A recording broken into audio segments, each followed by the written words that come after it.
Hey guys, welcome to the video. Today I'm going to be doing a Q&A and answering all the questions that you guys had commented in the last video. I will also be heading back to school, so I'm going to answer half the questions here, then I'm going to pack up and answer half of the questions in Superior. So what I would say is if you had absolutely no equipment, the best thing that you could do for speed is just to sprint. Keep the distance relatively short and then have a lot of rest in between your reps so you're not getting tired as you're doing these sprints.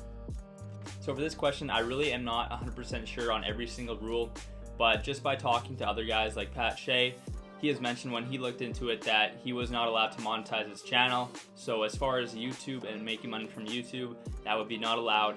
But D3, we're allowed to receive items and promote certain brands. I just don't know quite all the technical rules to do with that. I really like playing junior hockey in my hometown. I like that I could still go to the same high school. I like that I could live at home. And at the age I was, I just wouldn't have quite been ready to move out right away. So yeah, I liked playing junior hockey at home. I don't specifically know what I want to do. I just know that I want to be around elite athletes. I want to be working with them off the ice, either physical therapy, training them in a gym, anything kind of to do with that. I've never really experimented with the specs of my stick, like the curve or the flex. I've always used the same thing. So I like P92, 87 flex. And yeah, it feels good to me, so I don't really care too much about changing it up. I wouldn't say I have a plan right now. I'm just gonna play out this season and then see what kind of opportunities come up. And then we'll get all my options on the table and we'll choose from there. I'm majoring in kinesiology, also known as exercise science. So one of the coolest traditions in Omaha is when you win at home, the whole crowd goes into the lobby, and then after you're done getting undressed, you run into the lobby, get in a circle, and then everyone sings the whole chant together, which is really, really cool. And it looks like this.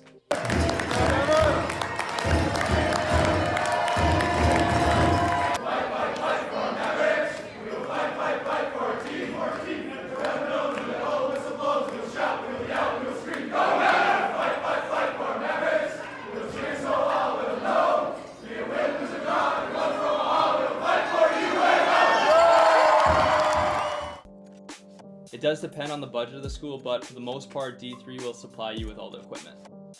I mean, I like to have eggs and oatmeal because I'm usually pretty hungry in the morning, but if you don't like to eat a whole lot, just go with like smaller options like nuts, maybe just a bowl of oatmeal, a smoothie, protein shake, something like that.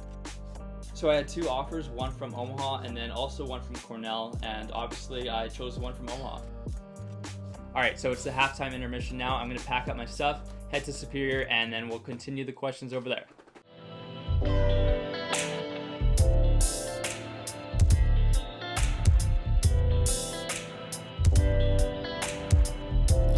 Alright, so I took a little pit stop here in Grand Forks, North Dakota. So I'll answer a couple more questions here before I hit the road again.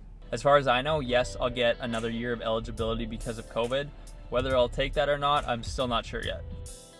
My tips for aspiring hockey content creators would just be to find something that you feel that you're good at and that you could provide a lot of value to for other hockey players. So if you feel that you're really skilled, then making a channel or creating something around you showing your skill set, showing skill drills that you do, that would be a really good thing to start at. What helped me was I picked about 4 or 5 YouTubers that I really liked watching and their style, and I just kind of studied the way they did things, and then that's what I kind of tried to replicate my style as. It just comes down to a lot of practice, and just know that you're going to get a lot better as you do more and more videos. Don't really have any specific goals for this channel. I just truly enjoy making these videos, but I guess getting 100,000 subscribers to get that nice YouTube plaque would be such a cool achievement to get. So I don't know if I'll ever get that or not, but that would be something that if I would get it, I'd be super, super proud and pumped about. Yes, it was my idea to start the Hockey Guys TikTok account. The guys didn't have a reaction just because it wasn't like I just asked them to do it. It kind of slowly just built up to the point where this group was formed, and it kind of just naturally happened, more so than just me going up to them and saying, hey, do you want to join this hockey TikTok account? But yeah, super pumped that it's going as well as it is right now. And if you haven't checked it out, go check it out. So I forgot to mention to you guys, this drive I take from Winkler to Superior, Wisconsin is about 6 hours, which is really nice because the drive just flies by. And then too, I don't have to ever worry about getting a plane ticket to go home. So I got just over 4 hours left in the journey, and then I'll see you guys in Superior. Alright guys, I'm finally back in Superior, which I'm super psyched about because I can now start to make some more college hockey videos for you. I know I've kind of taken like a month off, but I definitely plan on starting to make some more videos now that I'm back at school. But anyways, let's get back with questions.